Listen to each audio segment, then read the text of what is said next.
Hello, and welcome back to the Book Nook, where I'll be discussing some of my personal favorite top 10 winter reads. Every time of year is great for reading, but nothing beats the coziness factor of curling up inside with a good book on a cold winter day. I hope you enjoy these recommendations, and let me know in the comments if you've read and or enjoyed any of these yourself, or what are some of your favorite books to read during this beautiful, chilly season. Hello, and welcome back to the Book Nook 2023 Top 10 Winter Reads Recommendations edition. All of these books, with the exception of one, are set either during the season of winter and or a topography that is naturally cold and winter-y, with the exception of one of these books. So I won't necessarily get into the fact that they are all either sort of in winter most of the time or sort of about winter in a large way, sometimes metaphorical way, is why they made this list. So number one is the exception to what I just said about winter.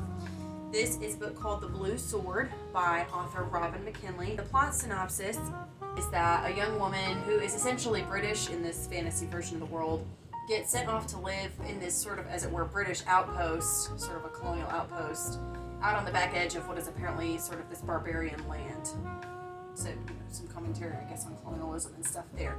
This girl, young woman, finds out that she has actually some kinship and some ties with the natives there, the barbarians or whatnot, and kind of discovers her destiny is intertwined with their people and trying to figure out her path. Probably my favorite thing about The Blue Sword is in all of her books, the setting feels like its own character almost, because she gives so many well-placed details that can seem minor about the setting, about the culture, but that really build up your sense throughout the book of the place where all of the events in the story are taking place and how meaningful their environment is for affecting their actions. So I think that that's my favorite thing. It just feels very atmospheric, and it is a wonderful antidote, a wonderful cozy antidote to all the cold outside.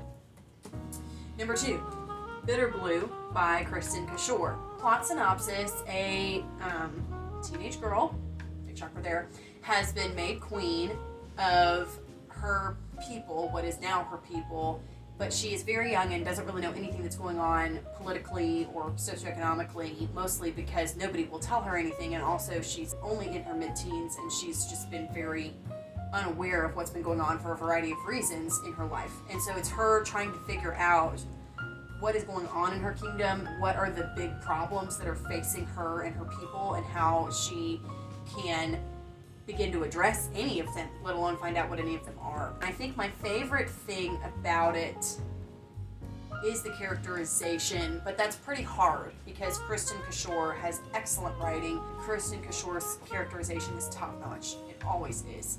So I think that's what I love best, even though her writing is so good, among the best I've ever read. Disclaimer on this book, there is a fair amount of LGBTQ material in here, but it's there in a way that you kind of can ignore. It's just, it is something that recurs a few times. This is probably the edgiest book that I've recommended yet on this channel. Number three, Shiver by Maggie Stiefvater. And I just absolutely could not do a winter recommendations list without including Maggie Stiefvater's Shiver series. Plot synopsis is that this series follows a young man and a young woman in kind of a small town in Minnesota where certain individuals, mostly against their will, have been turned into werewolves. It's cyclical as we are used to with werewolves, but it's cyclical based on the season, not based on the lunar cycle. So in the winter, individuals turn into werewolves, but then in the summer, their bodies will change back and they can live normal human lives. And so this young woman befriends a young man that she doesn't know is one of the werewolves, and so it's their journey to, fall in love, but also to try to see if there's any way that they can figure out why it's a seasonal cycle, if there's a way to make it stop, because that the issue for the young man, the other protagonist in the story, is that he desperately does not want to be a werewolf. He was changed as a child into a werewolf, and he does not want that life for himself at all. My favorite thing about this book and about the Wolves of Merciful series in general is probably the characterization. It barely edges out the writing. This is her first sort of major breakout book, that I read sort of when it first came out and it was super popular, and I can totally see why. Nobody does characterization like Maggie Stiefvater. Okay, number 4, Brian's Winter by Gary Paulsen. Plot synopsis: Hatchet was like probably his most well-known book, hands down, that he ever wrote. Well, Brian's Winter is a follow-up to Hatchet, and it explores the idea of what if Brian, the main character in Hatchet, who, was involved in a plane crash and had to survive in I think it's the Alaskan wilderness for like 54 days or something. What if he hadn't been rescued after that 54 days? What if he had to make it through the winter?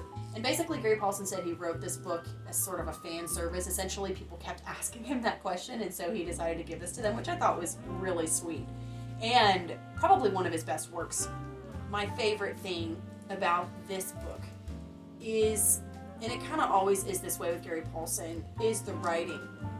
I have never read someone with a style so spare and efficient and brief, but yet so eloquent at the same time. There's something about the spareness of Gary Paulsen's writing and the severity of Winter that dovetail and complement each other so beautifully. Number 5, East by Edith Patu. In my opinion, this is Edith Patu's best work.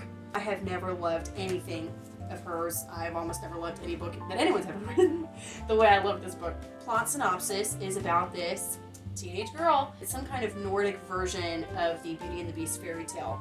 It's basically sort of like the Beast is a polar bear, and then Beauty is the young lady that he takes away from her family in Norway or something. Any other adaptation that has ever been made, I challenge to even close to stand up to this book, whether it's a movie or another book retelling of East of the Sun, West of the Moon.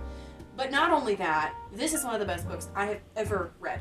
I think what I love the most about this book is actually something that usually I kind of don't like in other books, and that is the multiple points of view. I think we end up seeing 5 or 6 or more points of view by the end of the book. Somehow this story harnesses that multiple points of view in a way I've never seen another story do. Edith Patu so beautifully captures the way that if you could see someone's perspective, you could understand their decisions a lot better, even if it's terrible decision making, because there's a lot of terrible decision making that happens in this book. I think what I love the most about this book is how well it portrays the characterization through the multiple points of view. Number 6 and 7. 6 and 7. So The Naming and the Riddle. These are the first 2 books in the Pelennor Quartet by Alison, Croggon, an Australian author. Plot synopsis is this teenage girl gets told that she's like the chosen one. It's a riff on Lord of the Rings. There are a lot of similarities and overlap, but the actual story and the way the characters are used are all very completely different. There are 2 more books in this quartet, but these 2 are my favorite. And in my opinion, these are the 2 best done and best written of the 4 books. My favorite thing, genuinely, in these books is the setting. It doesn't come across as world building, it just comes across as like a genuine, authentic description of something that actually happened. That's how it really feels when you read these books. And the author, Alison Croggon, has gone to great effort to make some seriously legitimate-looking appendices, as though these were like ballads sung long ago by this supposedly real race of humanity. It's very absorptive, and it's very engaging and inspiring in a way. So gorgeously told and described at every level, and it makes you just want to cozy up inside these books and live there.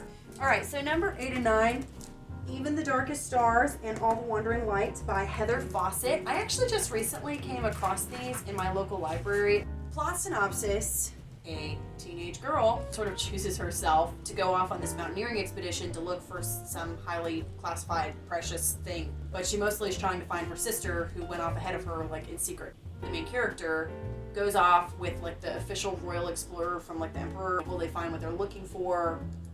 Will she ever find out what it is that they're really looking for? And what are their discoveries and what are their life journeys and paths once they discover this precious thing? What I love about these books is that the way they're written, they should be like a 7 out of 10.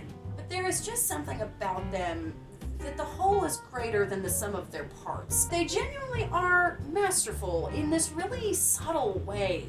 My favorite thing about these books is that you have to read it really closely to see how beautifully written it is. And there's something so light and masterful about it. When you finish the end, you're like, wow, I think I just read a really well-written book, and I didn't even realize that, like 3/4 of the way.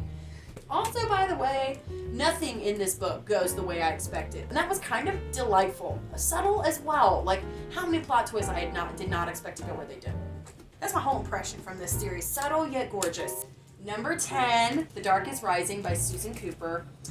Originally published in 1967. Inside book cover says, on the midwinter day that is his 11th birthday, Will Stanton discovers a special gift, that he is the last of the old ones, immortals dedicated throughout the ages to keeping the world from domination by the forces of evil, aka the dark. So there's kind of your plot synopsis. This is a book that I have been reading and rereading since I was 8 or 9 years old. It just seems to get better with age. I know that it's about, an 11-year-old boy, but it has so many timeless themes and characters and plot points. I remember reading I forget what the book is called, I keep trying to remember the name. It's some young adult novel that was published in the last, let's say, 10 years.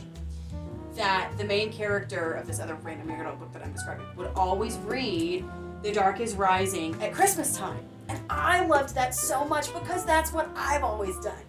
So I thought that was very funny and probably a piece of like the author herself kind of injecting a little bit of her own reality too, because that's what I always done. I love to read it around Christmas time because this is not a Christmas book, but it's set around Christmas, and Christmas features very heavily in the setting and in the plotting as well. My favorite thing about this book is it reminds me of the world before the way we know it today, the world pre-1998. What I mean by that is, I was on my 4th or 5th reread when I was like 16 years old before I realized there are no cell phones in this book. There aren't even any computers in this book. There are no fax machines. There is no internet description. The most these people have is like a radio and possibly some TV.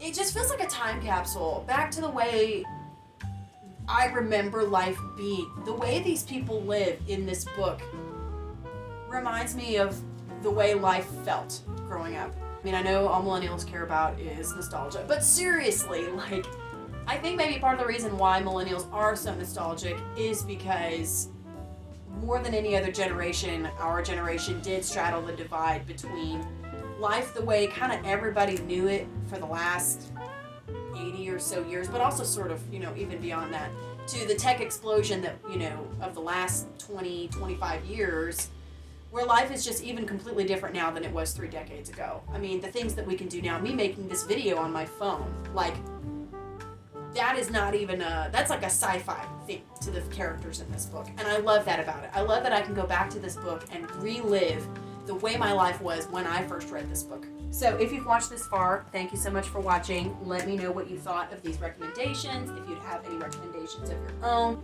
have a great week, and I'll see you next time. Bye.